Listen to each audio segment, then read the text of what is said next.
Biglaang nagimbal ang Quezon City nang isang residente ang nag-ulat na nakakita siya ng isang katawang nakahandusay sa isang bakanteng lot malapit sa isang siksikang pamayanan. Madaling araw pa lamang noon at ang paligid ay nababalot pa sa katahimikan na tipikal bago magising ang syudad.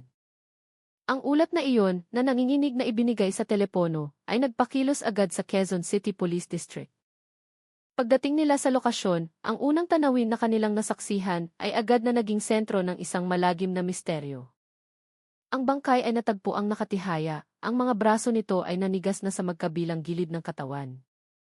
Ang pinaka-nakakagambalang detalye ay ang mukha ng biktima, mahigpit itong binalutan ng brown na packing tape, paikot mula sa noo hanggang sa ibaba ng kanyang baba, na tila isang modernong momya na walang pagkakakilanlan.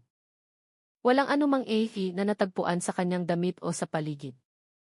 Isang pares lamang ng murang tsinelas ang nakahandusay mga 2 metro mula sa bangkay na nagpapahiwatig na ang katawan ay sadyang itinapon lamang doon matapos ang krimen.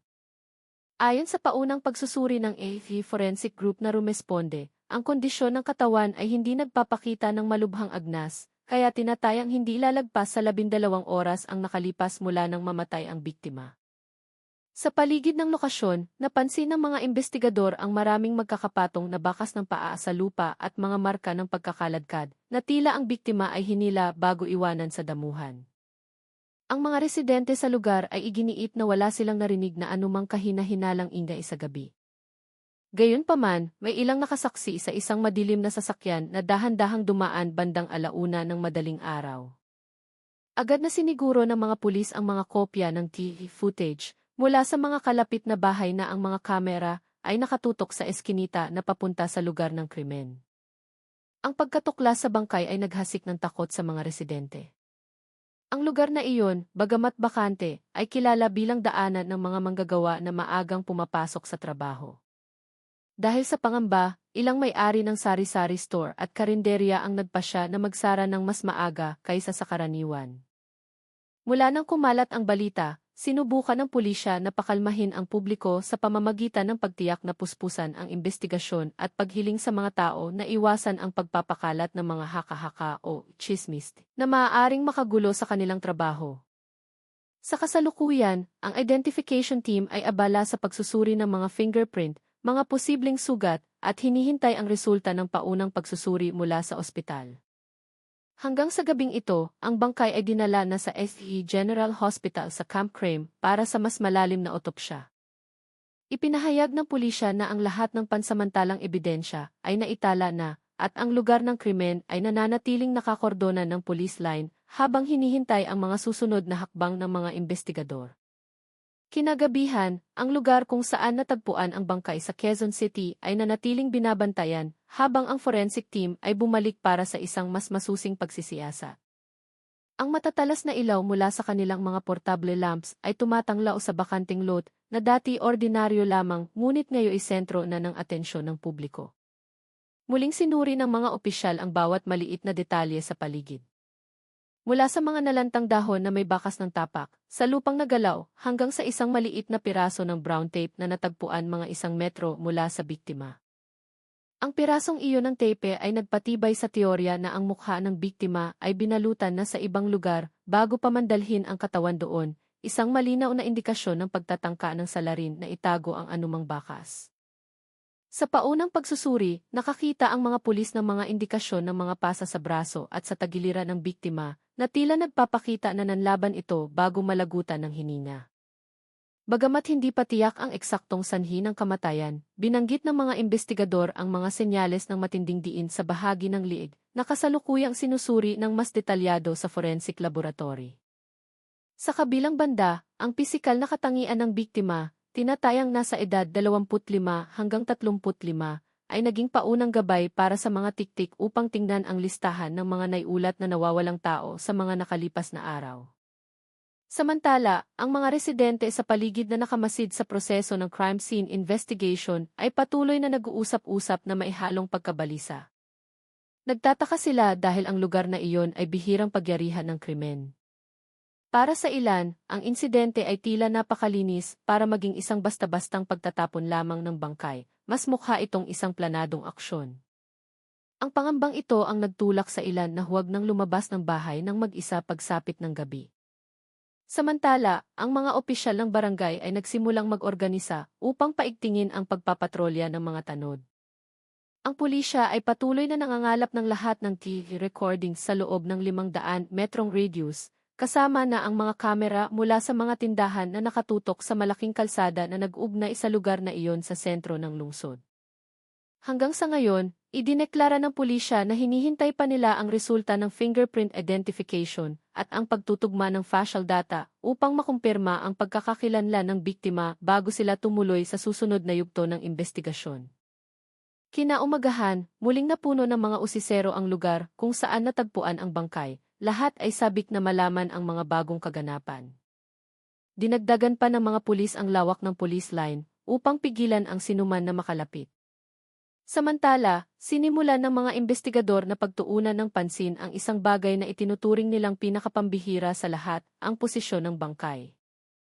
Ang pagkakatihayan nito ay napakaayos, na tila sinadyang ipwesto upang madaling makita ng sinumang unang makakatuklas. Walang senyales na ito'y itinapon ng nagmamadali, na nagbigay sa mga investigador ng hinala na ang salarin ay may gustong iparating na mensahe sa pamamagitan ng pag-aayos sa bangkay. Ang pansamantalang resulta mula sa forensic examination na lumabas noong tanghali ay nagbunyag ng mga bagong detalye. Nakumpirma na ang biktima ay isang lalaki, nasa 30 anyos ang edad, at walang anumang pagkakakilanlan. Natagpuan ang mga pasa sa magkabilang pulso, na nagpapatibay sa teorya na siya ay iginapos muna. Bukod dito, may nakitang residuo ng pandikit na kapareho ng ginamit sa brown tape sa kanyang pisngi at liig, na nagpapahiwatig na ang pagtatakip sa kanyang mukha ay ginawa ng may puwersa, sapat upang mag-iwan ng malinaw na marka sa balat. Naitala rin ng mga pulis ang mga marka ng pagkakalagkad sa likod ng biktima, na nagpapakitang ang katawan ay inilipat mula sa isang ibabaw patungo sa isa pa bago ito maiwan sa huling lokasyon. Sa gitna ng investigasyon, isang maliit na bagay ang nakuha ng pulisya na hindi napansin sa unang pagsisiyasat. Isang maliit na piraso ng papel na may malabong tinta ang natagpuang nakasabit sa damo malapit sa paa ng biktima. Bagamat hindi pa malinaw ang nakasulat, hinala ng mga investigador na maaaring nagmula ito sa salarin o sa biktima mismo. Ang papel ay dinala na sa laboratorio para sa masusing pagsusuri. Lalong naging magkakaiba ang reaksyon ng mga residente. Ang ilan ay iniugnay ang insidente sa mga katulad na kaso na napanood nila sa balita. Ang iba naman ay nangangamba na ang salarin ay nasa paligid pa rin ng Quezon City. Pinalakas ng mga otoridad ang kanilang mga night patrol at hinimok ang mga residente na agad mag-ulat kung may makitang kahina-hinalang sasakyan o individual sa mga oras na tahimik ang kalye. Sa kabilang banda, ang lokal na pamahalaan ay nakipag-ugnayan na sa pulisya upang madagdagan ang ilaw sa mga madidilim na lugar upang mabawasan ang panganib ng mga katulad na insidente. Samantala, sinabi ng pulisya na ang pagkakakilanlan ng biktima ay malamang na malaman sa lalong madaling panahon dahil pinabibilis na ang proseso ng pagtutugma ng fingerprint sa kanilang database. Ang lahat ng mga pahiwatig na nakalap hanggang ngayon ay magiging batayan upang paliitin ang mga posibleng motibo at, kasabay nito, ang bilang ng mga posibleng suspect. Pagsapit ng hapon, nagsimulang magkaroon ng bagong direksyon ang investigasyon. Nagdala ang mga opisyal ng isang negatibo, unit upang subaybayan ang posibleng dinaanan ng salarin pagpasok at pag-alis sa lugar. Ilang beses huminto ang tracking dog sa mga partikular na punto, lalo na sa isang eskinita na nag-ugnay sa bakanting lot sa isang malaking kalsada na kulang sa ilaw. Sa daan na iyon, natagpuan ng pulisya ang mga bakas ng gulong ng sasakyan na tila mas malalim kaysa sa karaniwan na nagpapahiwatig na ang sasakyan ay huminto ng matagal o may dalang mabigat na karga. Agad na kinuha ng team ang sukat ng pattern ng gulong upang itugma sa uri ng sasakyan na kanilang hinahanap. Sa SFE General Hospital, sinimula ng forensic team ang mas malalim na pagsusuri sa katawan ng biktima. Sa isang internal na ulat, natuklasan ang hinala na may matinding diin sa dibdib at panga ng biktima, na tila siya ay tinamaan ng isang bagay bago malagutan ng hininga. Bukod pa rito, sa pagsusuri sa mga kuko ng biktima, natagpuan ng team ang maliliit na particle na parang mga pinagkaskasan ng pintura at alikabok ng metal. Ang ebidensyang ito ay nagbigay ng pahiwatig na ang biktima ay maaaring nanggaling sa isang saradong silid bago dinalhin sa lugar kung saan siya natagpuan, at ang silid na iyon ay posibleng may mga pader na natutuklap ang pintura o gawa sa metal. Bumalik sa Quezon City, sinimula ng mga investigador na kapanayamin ang ilang residente na nakatira malapit sa lokasyon. Isang security guard ng isang kalapit na compound na nakaduty noong gabi ng insidente ang nagsabing nakakita siya ng kislap ng ilaw ng sasakyan mula sa direksyon ng bakanting lot bandang 10:00 ng gabi. Ngunit inakala niyang ito ay kotse lamang ng isang residente na naligaw at naghahanap ng shortcut. Samantala, isang residente naman ang nagsabing nakarinig siya ng tunog na parang may mabigat na bagay na bumagsak. Ngunit nang buksan niya ang kanyang bintana ilang minuto ang lumipas, nawala na ang ingay at naging tahimik na muli ang paligid. Ang mga testimonya na ito ay ngayon ay pinagsusunod-sunod batay sa oras upang itugma sa mga natuklasan ng pulisya sa crime scene. Kasabay nito, sinimulan na ng digital forensics team na suriin ang mga footage mula sa iba't ibang punto, mula sa kamera ng mga bahay, mga tindahan na nagsara na ng madaling araw, hanggang sa mga amateur camera na nakatutok sa maliliit na kalsada. Mula sa isang recording na nakuha, nahagip ng pulisya ang isang malabong imahe ng isang madilim na sasakyan na dahan-dahang dumaan ilang minuto bago matagpuan ang bangkay. Bagamat hindi mabasa ang plaka, ang pattern ng ilaw sa likuran ay nagbigay ng paunang pahiwatig sa uri ng sasakyan na ngayon ay sentro na ng kanilang paghahanap. Ang komunidad ng Quezon City ay nananatiling balot ng pangamba. Ang mga kalsadang karaniwang abala, kahit madaling araw ay ngayon ay tahimik, at maraming residente ang pinipiling maglakad ng may kasama kapag lumalabas ng bahay. Ang barangay captain ay nagpatawag ng isang emergency meeting, tinalakay ang posibilidad ng pagdaragdag ng mga monitoring camera sa madidilim na sulok at hiniling sa mga residente na palakasin ang kanilang kolektibong pagbabantay. Mabilis kumalat ang impormasyon sa mga group chat sa Facebook Messenger, ngunit patuloy na nagpapaalala ang pulisya na huwag magbahagi ng impormasyong hindi pa kumpirmado upang maiwasan ang panik. Pagsapit ng gabi, kinumpirma ng investigation team na ang pagsusuri sa fingerprint ng biktima ay nagpakita ng ilang potensyal na tugma.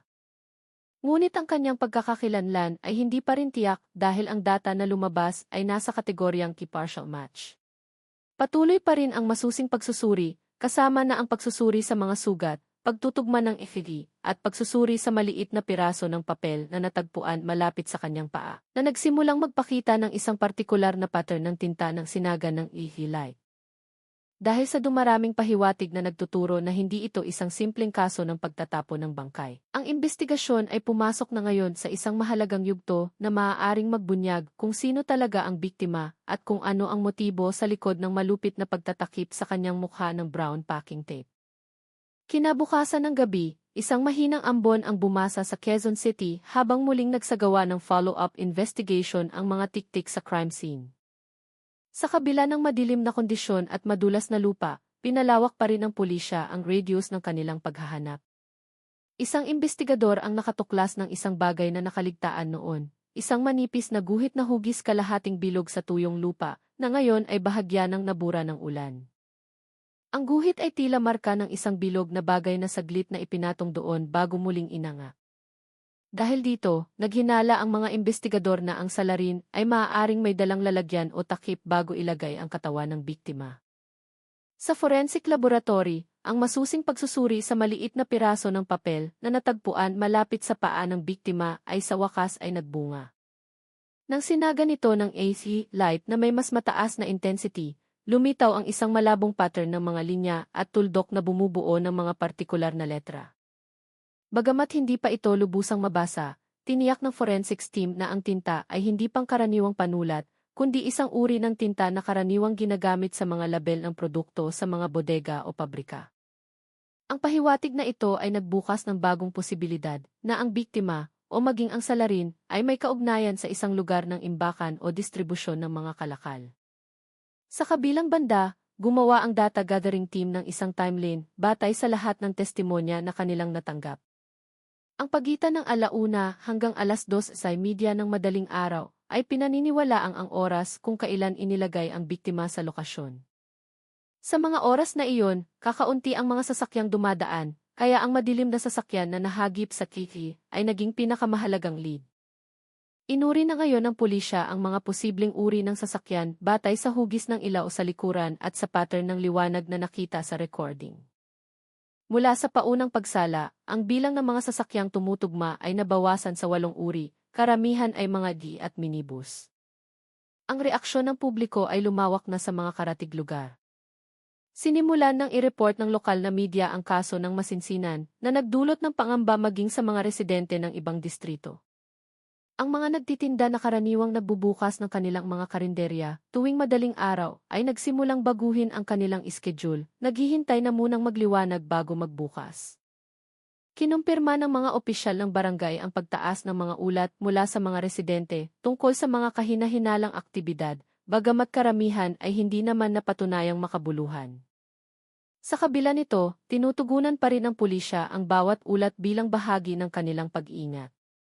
Samantala, nag-ulat ang ospital ng karagdagang natuklasan. Sa tagiliran ng biktima, may mga gasgas na tila dulot ng pagkiskis ng isang lubid o iba pang matigas na materyal. Ang mga sugat na ito ay magkakatapat sa magkabilang gilid ng katawan na nagpapatibay sa hinala na ang biktima ay iginapos hindi lamang sa mga kamay kundi pati na rin sa itaas na bahagi ng katawan. Bukod pa rito, natagpuan ng forensic team ang isang malabong marka na parang gasgas ng metal sa ibabang bahagi ng kanyang likod, na tila ang biktima ay kinaladkad sa isang magaspang na ibabaw bago makarating sa huling lokasyon. Sa gitna ng napakaraming pahiwatig na ngayon ay nakakalat, sinimulan ng mga investigador na bumuo ng isang paunang pattern na maaaring magbigay ng larawan kung ano talaga ang nangyari sa biktima bago siya matagpuan. Dahil malapit nang matukoy ang kanyang pagkakakilanlan at malapit nang lumabas ang mga resulta ng karagdagang pagsusuri, lahat ng piraso ng impormasyon ay tila tumuturo sa iisang konklusyon. Ang salarin ay hindi kumilos ng basta-basta, kundi mayroong isang plano at layunin na hindi pa nabubunyag. Kinabukasan, nagsimulang bumalik sa normal ang takbo ng buhay sa Quezon City, ngunit ang aura ng pagkabalisa ay nananatili pa rin sa komunidad na malapit sa lugar ng krimen. Sa likod ng police line na nakaharang pa rin, nagdala ang mga investigador ng isang portable ground-penetrating scanner upang tiyakin na walang ibang bagay na nakabaon o nakatago sa lugar. Ilang beses tumunog ang aparato nang itutok ito sa mga partikular na punto, na nag-udyok sa mga investigador na maghukay ng ilang sentimetro sa lupa. Mula sa isa sa mga puntong iyon, natagpuan ng isang opisyal ang isang maliit na piraso ng metal na kulay pilak na may gasgas sa ibabaw. Bagamat hindi ito buo, ipinahiwatig ng paunang pagsusuri na ang piraso ng metal ay maaaring nagmula sa hawakan ng pinto o isang bahagi ng sasakyan. Sa SFE General Hospital, lalong naging malinaw ang kondisyon ng biktima bago siya natagpuan. Inihayag ng forensic team na ang biktima ay nakaranas ng matinding pagtama sa gilid ng ulo, ngunit hindi ito sapat upang maging sanhi ng kanyang kamatayan. Ang sugat sa liig na dati ikahina-hinala ay mas malalim ng nasuri, at ang paunang resulta ay nagpapakita ng matinding diin mula sa isang mapurol na bagay, hindi mula sa kamay ng tao.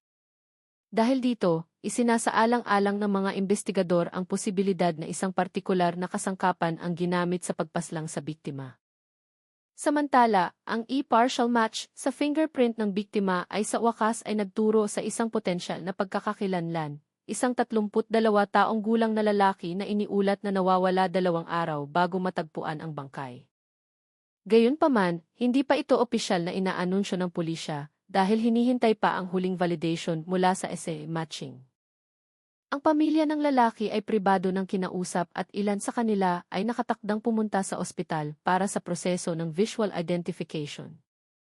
Sa paligid ng crime scene, sinimulan ng mga investigador na pansinin ang maliliit na pattern na dati hindi pinapansin, mga damo na nakatupi sa iisang direksyon sa isang partikular na daanan, mga bahagi ng lupa na masiksik, at ang pagkakaroon ng mga patak ng lupa na may ibang kulay malapit sa eskinita. Nang suriin, ang lupa na may ibang kulay ay hindi tumutugma sa komposisyon ng lupa sa lugar kung saan natagpuan ang bangkay. Nangangahulugan ito na ang lupa ay posibleng nadala mula sa ibang lokasyon, ang lugar kung saan unang nandoon ang biktima bago inilipat sa Quezon City. Ang natuklasang ito ay nagbukas ng isang bagong linya ng investigasyon dahil maaari nitong ituro ang pulisya sa tunay na pinangyarihan ng krimen. Sa panig ng komunidad, ang pagkabalisa ay naging isang mas kontroladong sitwasyon matapos magdaos ang pulisya ng isang open forum kasama ang mga residente. Tiniyak ng mga otoridad na siniseryoso nila ang kaso at hiniling ang kooperasyon ng publiko sa pamamagitan ng pagbibigay ng may katuturang impormasyon ang hindi gumagawa ng mga ligaw na espekulasyon. Gayunpaman, nanatiling nag-iingat ang ilang residente, lalo na't may kumakalat na tsismis tungkol sa hinala na higit sa isa ang salarin. Bagamat hindi ito kinumpirma ng pulisya, ang mga pattern sa crime scene ay nagsimulang magpahiwatig ng posibleng pagkakasangkot ng higit sa isang tao na tumulong sa paglipat sa katawan ng biktima. Hanggang sa gabing ito, patuloy na nangangalap ng mga footage ang pulisya mula sa mga ruta papasok at palabas ng Quezon City upang matukoy ang eksaktong dinaanan ng kahina-hinalang sasakyan noong gabi ng insidente. Inaasahang may lalabas na bagong impormasyon kapag natapos na ng digital analysis team na pagsamahin ang lahat ng recordings at buuin ang isang sunod-sunod na kronolohiya ng mga pangyayari. Isang malakas na ulan ang bumuhos sa Quezon City buong magdamag habang muling itinuon ng mga investigador ang kanilang atensyon sa isang mahalagang ebidensya. Ang dayuhang lupa na nakadikit sa sapatos ng biktima at sa ilang bahagi ng lugar kung saan siya natagpuan. Matapos ipadala ang sample ng lupa sa isang forensic geology lab, ipinakita ng paunang resulta ang isang komposisyon na iba sa lupa sa lugar na iyon. Ang nilalaman nitong mineral at kulay ay mas katulad ng uri ng lupa mula sa mga light industrial area na maraming bodega. Dahil dito, pinaliit ng pulisya ang kanilang paghahanap sa ilang industrial zone sa hangganan ng Quezon City at Bulacan na may katulad na katangian ng lupa. Kasabay nito, ipinatawag ng pulisya ang ilang karagdagang saksi mula sa komunidad. Isa sa kanila ay isang janitor na nagsabing nakaamoy siya ng hindi pangkaraniwang amoy nang dumaan siya malapit sa lugar kung saan natagpuan ang bangkay, isang araw bago ito matuklasan. Inakala niyang ang amoy ay nagmula sa tambak ng basang basura. Ngunit ngayon, ang kanyang testimonya ay naging mahalaga dahil nagbibigay ito ng posibilidad na ang bangkay o isang bagay na may kaugnayan dito ay nasa lugar na mas maaga bago ito inilipat sa huling posisyon. Sa forensic lab, ang pagsusuri sa piraso ng metal na natagpuan sa lupa ay nagsimulang magpakita ng pagkakatugma sa mga bahagi ng isang partikular na uri ng sasakyan. Hinala ng mga eksperto na ang piraso ay nagmula sa loob ng pinto ng isang minibus o isang delivery van. Ito ay umaayon sa footage na nagpapakita ng isang madilim na sasakyan na dahan-dahang dumadaan sa paligid ng lokasyon. Kung ang piraso ng metal ay tunay ngang nagmula sa sasakyang iyon, mas mapapaliit ng pulisya ang uri at profile ng sasakyang kanilang hinahanap. Samantala, ang pagkakakilanlan ng biktima ay malapit ng maging pinal. Ang pamilya ng lalaking iniulat na nawawala ay ipinatawag na at ipinakita sa kanila ang ilang pisikal na katangian ng biktimang natagpuan. Bagamat inamin ng pamilya ang malakas na pagkakahawig, naghihintay pa rin ang pulisya sa resulta ng FFE upang makasiguro, lalo na't ang kondisyon ng mukha ng biktima na natatakpan ng tape ay nagpapahirap at nagiging dahilan ng posibleng pagkakamali sa visual identification. Sa kabilang banda, nahati ang reaksyon ng publiko. Karamihan ay sumusuporta sa mga hakbang ng pulisya at nagpapataas ng kanilang pag-iingat. Samantalang ang iba ay nagsimulang mabahala dahil sa mga chismis tungkol sa diumano'y torture na malawakang kumakalat sa social media. Naglabas ng paglilinaw ang mga otoridad na wala pang ebidensya na tumuturo sa torture at ang mga sugat ng biktima ay nasa pinal na pagsusuri pa. Pagsapit ng gabi, sa wakas ay nagtagumpay ang digital forensics team na linawin ang isang low-resolution na recording na dati malabo. Gamit ang image stabilization technology at contrast enhancement, natukoy nila ang isang kakaibang katangian ng headlight ng sasakyan na hindi pangkaraniwan. Ang ilaw nito ay tila bahagyang nakatagilid, na parang ang kaliwang ilaw ay hindi pantay sa kanang ilaw. Ang kakaibang katangiang ito ay maaaring maging susi upang matukoy ang sasakyang pinaghihinalaan. Ang lahat ng mga bagong natuklasang ito ay nagsimulang bumuo ng isang mas malinaw na larawan tungkol sa proseso ng paglipat sa katawan ng biktima, ang posibleng orihinal na pinangyarihan ng krimen at ang uri ng sasakyang ginamit ng salarin. Kumpiyansa na ngayon ang pulisya na ang susunod na hakbang ay maglalapit sa investigasyon sa pagbubunyag ng salarin. Kinabukasan ng umaga, mas malamig kaysa karaniwan ang simoy ng hangin sa Quezon City habang muling sinundan ng mga investigador ang mga bakas ng sasakyang pinaghihinalaang ginamit ng salarin. Ang pokus ng investigasyon ay nakasentro na ngayon sa sasakyan na may kakaibang tagilid na headlight na nahagip sa kik. Sinimula ng pulisya na alamin ang mga listahan ng mga kalapit na talyer na nakatanggap ng mga reklamo tungkol sa hindi pantay o sirang headlight. Sa prosesong iyon, 2 talyer ang nag-ulat na nakapag-ayos na sila ng sasakyan na may katulad na sira sa loob ng nakalipas na 2 linggo. Naalala pa ng isang mekaniko na may isang customer na nagmamadaling magpaayos ng madaling araw, isang bagay na bihirang mangyari. Samantala, ang resulta ng SSA test na pinakahihintay ay sa wakas ay lumabas at pinagtibay ang hinala na ang biktima ay si Jojo Santos, isang 32 taong gulang na lalaki na iniulat na nawawala ng kanyang pamilya. Gayunpaman, nanatiling maingat ang pulisya dahil ang kaso ay tila mas nagiging komplikado. Ayon sa pamilya, wala silang alam na anumang banta o problema na kinakaharap ni Jojo. Siya ay kilala bilang isang distribution officer sa isang malaking bodega sa hangganan ng Quezon City. Isang detalye na agad na nag-ugnay sa biktima sa tinta ng label sa maliit na piraso ng papel na natagpuan sa crime scene. Dahil dito, nagsimulang maghinala ang pulisya na ang lugar ng trabaho ni Jojo ay maaaring maging isang mahalagang panimulang punto. Ang bodega kung saan siya nagtatrabaho ay kilalang nag-iimbak ng mga produktong logistik na may simpleng sistema ng seguridad, at ilang silid dito ay may magaspang na pintura sa pader na madaling matuklap, malamang na pinagmulan ng mga particle ng pintura na natagpuan sa mga kuko ng biktima. Agad na nagsagawa ng inspeksyon ang mga investigador sa bodega at natuklasan ang ilang kahina-hinalang bagay. Isang side door na hindi nakalock, mga marka ng pagkakaladkad sa sahig na kahawig ng pattern sa katawan ng biktima, at isang sulok na maisahig na lupa na tila kamakailan lamang hinukay o pinatungan ng mabigat na bagay. Dahil sa mga natuklasang ito, agad na naglagay ng police line ang mga otoridad at nagsagawa ng masusing pagsisiyasat sa buong bodega. Ang mga manggagawa na nakaduty noong gabi ng insidente ay masusing tinanong. Ilan sa kanila ang umaming hindi nila nakita si Jojo sa huling araw na pumasok ito. Samantalang ang iba ay nagsabing nakita nila si Jojo na kausap ang isang hindi kilalang tao sa parking area. Ngunit ang internal gisis ng bodega sa oras na iyon ay hindi gumagana dahil umano sa maintenance.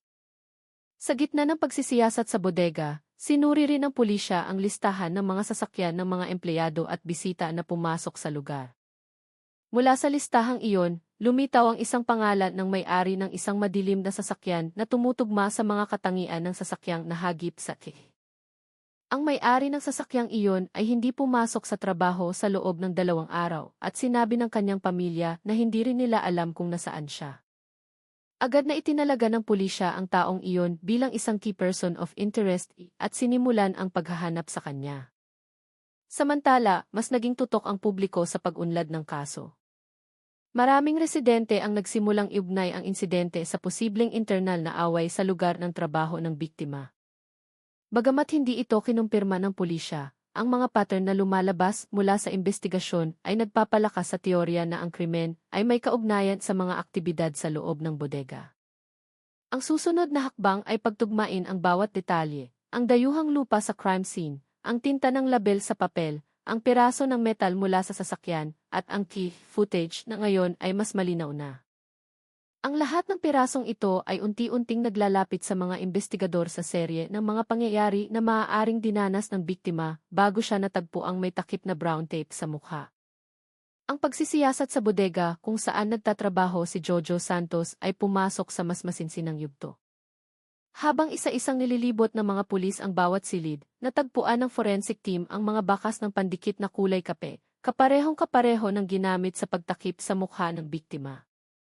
Ang mga bakas na ito ay nakadikit sa ibabaw ng isang kahoy na mesa sa isang sulok ng isang abandonadong silid na bihirang gamitin.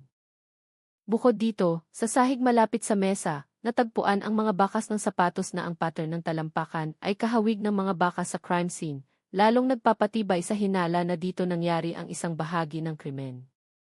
Hindi lamang iyon, natuklasan din ng mga investigador ang mga talsik ng isang kulay kapeng likido sa dingding. Nang sinubukan ito gamit ang isang reagent chemical, ito ay nag-react, isang malakas na indikasyon na ito ay dugo. Bagamat hindi pa tiyak kung sa biktima nga ito, agad kumuha ng sample ang pulisya para sa assay testing. Kasabay nito, natagpuan din nila ang isang madilim na lubid na tila ginamit at itinapon na lamang sa likod ng isang tumpok ng mga karton. Ang lubid ay may mga hibla na kapareho ng mga marka sa paikot na pasa sa katawan ng biktima.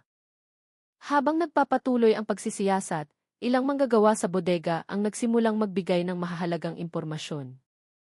Isang saksi ang umamin na huli niyang nakita si Jojo noong hapon bago siya iulat na nawawala. Ayon sa kanya, si Jojo ay tila nagmamadaling sumagot ng isang tawag sa telepono at lumabas patungo sa likurang parking area. Isa pang saksi ang nagsabi na isa sa mga katrabaho ni Jojo, na ngayon ay hindi na matagpuan, ay minsan nang nagkaroon ng maliit na alitan sa biktima tungkol sa distribusyon ng mga produkto na umano ay hindi naaayon sa patakaran. Bagamat tila maliit na bagay, ang alitang ito ay naging bahagi na ngayon ng posibleng motibo sa kaso. Sa labas ng bodega, sinimula ng pulisya ang pag-trace sa may-ari ng madilim na sasakyang pinaghihinalaan, si Rico Fernandez. Mula sa mga nakalap na datos, nalaman na si Rico ay dating nagtrabaho bilang isang freelance driver para sa parehong bodega. Tumigil siya sa pagtatrabaho ilang buwan bago ang insidente. Nang puntahan ng pulisya ang kanyang nakarehistrong address, ang bahay ay bakante at sinabi ng mga kapitbahay na hindi na nila nakita ang nakatira doon sa loob ng 2 araw, kasabay ng pagkawala ng biktima. Muling nagbigay ng mahalagang resulta ang digital forensics team. Ang CCTV footage mula sa isang malaking highway ay nagpakita na ang kahina-hinalang sasakyan ay ilang beses dumaan sa parehong punto sa loob ng 40 minuto noong gabi ng insidente. Ipinapakita ng pattern na ito na ang salarin ay posibleng sinisigurado muna na ligtas ang paligid bago ilipat ang katawan ng biktima sa lugar kung saan ito natagpuan. Bukod pa rito, ang kakaibang pagkatagilid ng headlight ng sasakyan ay pare-pareho sa lahat ng recordings na nagpapatibay sa hinala na ito ang pangunahing sasakyang ginamit sa krimen. Nagsimula ng iugnay ng publiko ang kaso sa posibleng sindikato sa loob ng lugar ng trabaho ng biktima, lalo na nang lumabas ang balita na madalas may nawawalang mga produkto sa bodega sa maliliit ngunit paulit-ulit na bilang. Hindi pa kinumpirma ng pulisya ang koneksyon sa internal theft. Ngunit ilang investigador ang bumubuo na ng teorya na maaaring may nalaman si Jojo na naglagay sa kanya sa panganib. Dahil sa mga pisikal na ebidensya na lalong nagtuturo sa bodega bilang orihinal na pinangyarihan ng krimen, ang focus ng investigasyon ay lumipat na ngayon sa paghahanap sa mga salarin at pagtiyak kung ang motibo ay personal na alitan, iligal na aktibidad sa bodega, o isang mas komplikadong dahilan. Kinahapunan, bumalik ang mga pulis sa bodega, kasama ang isang negatibo, 9 unit upang patibayin ang mga naunang natuklasan. Mabilis na nag-react ang aso sa sulok ng silid kung saan natagpuan ang mga talsik ng dugo, na nagpapatunay na ang lugar na iyon ay malamang na pinangyarihan ng pisikal na komprontasyon sa pagitan ng biktima at ng salarin.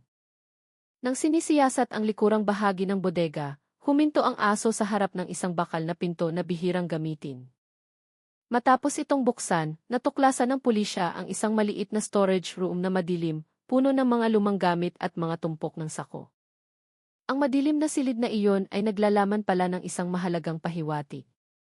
Sa sementadong sahig, natagpuan ang mga marka ng pagkakalagkad na kapareho ng mga guhit sa likod ng biktima, na nagbibigay ng matibay na indikasyon na ang biktima ay dinala sa silid na iyon. Bukod pa rito, may mga mansa ng maliit na pulbos na kulay abo na sa paunang pagsusuri ay may pagkakatulad sa mga metal particle na natagpuan sa mga kuko ng biktima. Kumbinsido na ngayon ang mga investigador na ang malaking bahagi ng krimen ay nangyari sa loob ng bodega bago inilipat ang katawan sa Quezon City. Samantala, ang kilos ng may-ari ng madilim na sasakyan, si Rico, ay nagsimulang malinawan. Nakahanap ang pulisya ng TV footage mula sa isang gasolinahan na nagpapakita sa sasakyan na nagpapakarga ng gasolina ilang oras bago ang insidente. Sa recording, ang driver ay tila umiiwas sa kamera, nakasuot ng face mask at sombrero upang takpan ang kanyang mukha. Bagamat hindi malinaw ang kanyang pagkakakilanlan, ang mga katangian ng sasakyan at ang kanyang kilos ay lalong nagtuturo sa taong pinaghahanap na ngayon ng pulisya. Sa kabilang banda, isang bagong saksi ang lumitaw. Isang night guard mula sa kabilang bodega sa parehong lugar ang nagsabing nakakita siya ng isang taong pumasok sa parking area ng bodega kung saan nagtatrabaho si Jojo, sa halos kasabay na oras ng pagkawala nito. Naalala niya na ang tao ay tila nagmamadali at ilang beses lumingon sa likod na parang tinitiyak na walang nakakakita. Ang testimonya na ito ay naging mahalagang bahagi ng timeline na binubuo ng mga investigador. Mula sa pamilya ng biktima, may lumabas na karagdagang impormasyon. Si Jojo pala ay minsan nang nagreklamo tungkol sa mga irregularidad sa mga transaksyon ng produkto at mga dokumento ng delivery sa bodega. Sinabi niya sa kanyang pamilya na may mali, ngunit hindi na siya nagbigay ng karagdagang detalye. Dahil sa pahayag na ito, lalong naging kumbinsido ang pulisya na maaaring may nalaman si Jojo na iligal na aktibidad na nagbanta sa ilang tao. Patuloy na sinusubaybayan ng komunidad ng Quezon City ang kaso. Ang balita tungkol sa koneksyon ng bodega sa mga kahina-hinalang aktibidad ay nagpamulat sa maraming residente na ang lugar na iyon ay bihirang mabantayan ng mahigpit sa kabila ng kalapitan nito sa mga pamayanan. Nag-udyok ito sa lokal na pamahalaan na isaalang-alang ang pagpapalakas ng seguridad at paglalagay ng karagdagang key sa mga informal industrial area. Batay sa lahat ng pinakabagong ebidensya, naniniwala na ngayon ang mga investigador na higit sa isang tao ang sangkot sa paglipat sa katawan ng biktima. Ang pattern ng mga bakas, ang bigat ng katawan, at ang mga senyales ng paglilipat sa sahig ng bodega ay nagpapahiwatig ng kooperasyon. Binubuo na ngayon ng pulisya ang isang kumpletong senaryo ng kronolohiya upang matukoy kung sino-sino ang nasa lokasyon noong oras ng insidente at kung ano ang mga huling sandali ni Jojo bago ang kanyang malagim na sinapit. Kinagabihan, pinalawak ng mga investigador ang kanilang paghahanap sa labas ng bodega matapos matuklasan ang pattern ng pagkakasangkot ng higit sa isang salarin. Ang isang gilid na daanan na dati mukhang ordinaryo ay masusing sinuri. Doon, natagpuan ng pulisya ang mga bakas ng gulong ng isang mas maliit na sasakyan, iba sa gulong ng madilim na sasakyang matagal ng pinaghihinalaan.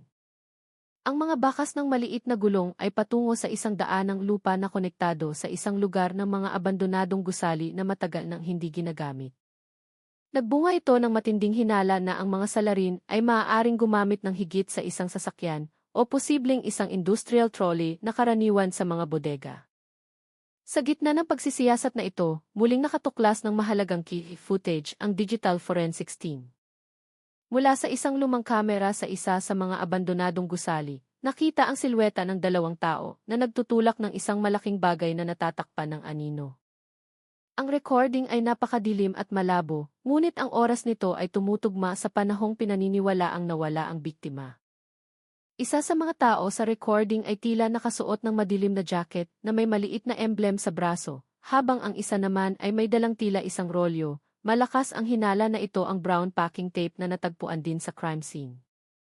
Hindi nagtagal matapos suriin ang recording na ito, natagpuan ng pulisya ang mahahabang marka ng pagkiskis sa pader ng pasilyo sa likod ng bodega na konektado sa lugar ng mga abandonadong gusali. Ang mga kiskis ay kapantay ng baywang ng tao, at sa ilang bahagi ay may mga piraso ng pintura na tumutugma sa pintura sa likod ng biktima. Lalong pinatibay nito ang hinala na si Jojo ay sa pilitang inilipat sa pasilyong iyon bago isinakay sa sasakyan upang dalhin sa lugar kung saan siya itinapon. Ang pagkabalisa ng komunidad ay unti-unting napalitan ng galit matapos kumalat ang tsismis na ang bodega, kung saan nagtatrabaho ang biktima ay matagal nang pinaghihinalaang pugad ng mga iligal na aktibidad. Ilang residente ang nag-ulat na minsan na silang nakakita ng mga hindi kilalang truck na dumarating sa mga hindi pangkaraniwang oras, ngunit walang nangahas na mag-ulat noon. Nakialam na ang lokal na pamahalaan at humingi ng paliwanag mula sa management ng bodega, habang tiniyak ng pulisya na ang kanilang pangunahing focus ay mananatili sa paghuli sa mga salarin. Habang nagpapatuloy ang pagsisiyasat, sa wakas ay may natagpuan ang pulisya sa gitna ng mga tumpok ng lumang sako sa loob ng bodega. Isang cellphone na wasak na pinaniniwala ang pag-aari ng biktima. Ang cellphone ay tila sinadyang sirain, ngunit may ilang bahagi pa nito na maaaring masalba para sa analisis. Sinusubukan ngayon ng digital forensics team na i-recover ang huling data na maaaring nakaimbak dito, mga mensahe, tawag o huling lokasyon bago ito pinatay. Habang lumalalim ang gabi, sinimula ng mga investigador na buuin ang profile ng mga salarin. Ang kanilang maingat na pagkilos, paggamit sa madidilim na lugar at tahimik na industrial zone, at ang malinaw na mga hakbang upang magtago ng ebidensya ay lahat tumuturo sa iisang impresyon. Ang mga salarin ay hindi mga baguhan. Mayroon silang kaalaman sa lugar, oras, at mga butas sa seguridad na tila sila ay pamilyar sa bodega at alam ang mga blind spot nito. Ang mga magkakahiwalay na piraso ng ebidensya ay nagsimula ng bumuo ng isang buong larawan. Ang pagkamatay ni Jojo ay isang serye ng sistematikong aksyon na kinasangkutan ng higit sa isang salarin, paglalakbay sa maraming lokasyon, at paggamit ng iba't ibang kasangkapan at sasakyan. Bago mag-umaga, pinagsama-sama ng mga investigador ang lahat ng ebidensyang kanilang nakalap. Ang pattern ng paglipat sa biktima mula sa bodega patungo sa pasilyo ng mga abandonadong gusali at pagkatapos ay sa bakanting lot sa Quezon City ay nagpakita ng isang maingat na plano. Ngunit, isang bagay pa rin ang hindi malinaw, ano ang tunay na motibo sa likod ng karumaldumal na krimen na ito. Upang masagot iyon, sinuri ng pulisya ang kasaysayan ng trabaho ni Jojo, kasama na ang mga record ng delivery at ang kanyang routine sa bodega. Mula sa pagsusuri sa mga internal na dokumento ng bodega, natuklasan ang ilang irregularidad na nagsimulang magbigay linaw sa posibleng motibo. Mayroong ilang mga tala ng distribusyon na hindi tumutugma sa listahan ng mga pumasok na produkto, pati na rin ang mga nawawalang ulat ng transaksyon sa loob ng isang partikular na panahon. Ang mas kahina-hinala pa, ilan sa mga dokumentong iyon ay hinawakan ni Jojo at ng isa pang empleyado na ngayon ay hindi na matagpuan, si Benny Morales, ang kaparehong taong nawawala kasabay ng driver na si Rico Fernandez. Samantala, nagtagumpay ang pulisya na i-recover ang ilang data mula sa cellphone ng biktima. Bagamat maraming file ang sira, isang text message ang na-recover. Isang hindi kumpletong mensahe na naglalaman ng mga salitang, "Kung patuloy kang makikialam, ikaw ang nabiglang naputol." Ang mensaheng ito ay pumasok ilang oras bago mawala si Jojo. Bagamat hindi pa tiyak kung sino ang nagpadala, ang detalyeng ito ay lumikha ng isang malinaw na larawan na si Jojo ay nasa ilalim ng pressure o banta. Ang paghahanap ng mga karagdagang saksi ay sa wakas ay nagbunga. Isang residente malapit sa mga abandonadong gusali ang umaming nakakita siya ng dalawang lalaki na naglalakad ng nagmamadali noong gabi ng insidente. Ang kapansin-pansin, isa sa kanila ay may dalang isang malaki at mahabang bagay na binalot sa madilim na tela.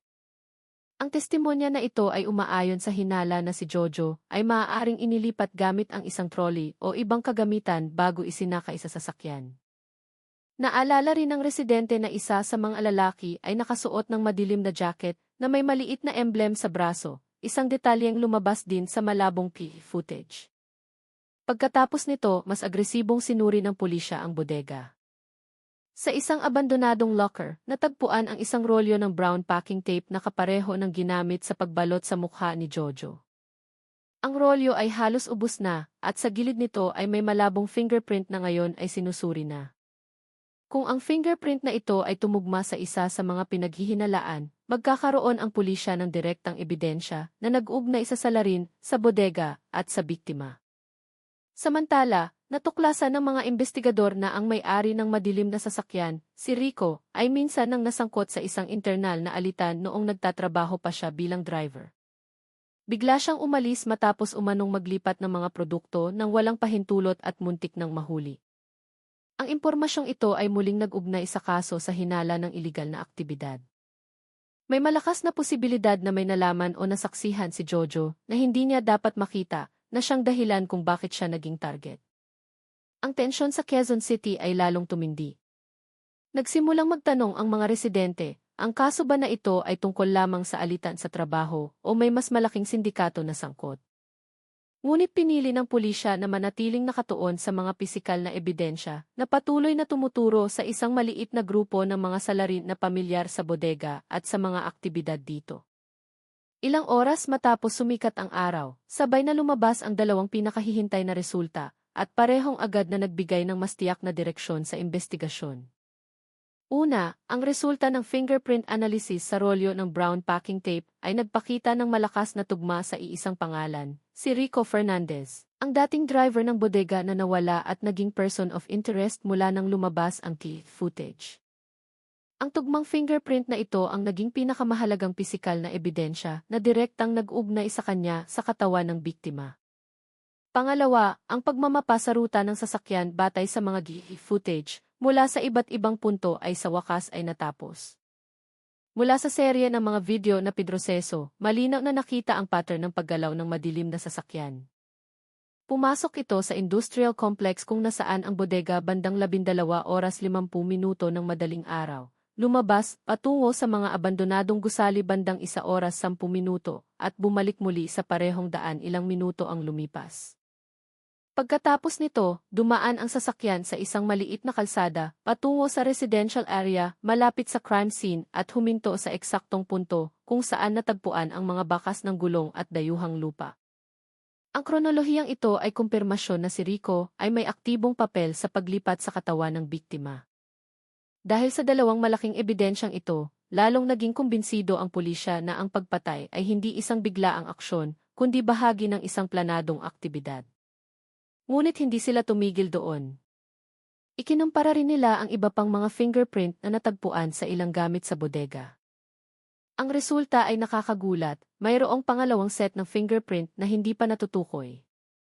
Matapos itong itugma sa data ng mga dating empleyado, ang fingerprint ay tumugma kay Benny Morales, ang katrabaho ni Jojo na una nang naiulat na nakaalitan niya at nawala rin sa araw ng insidente. Nangangahulugan ito na ang dalawang taong ito ay posibleng magkasabwat sa pagpapatakbo ng iligal na aktibidad sa bodega, at si Jojo ay naging banta nang may nalaman siya o sinubukang i-report ito. Kasabay ng pagbubunyag na ito, lalong pinalawak ang paghahanap sa dalawang suspect.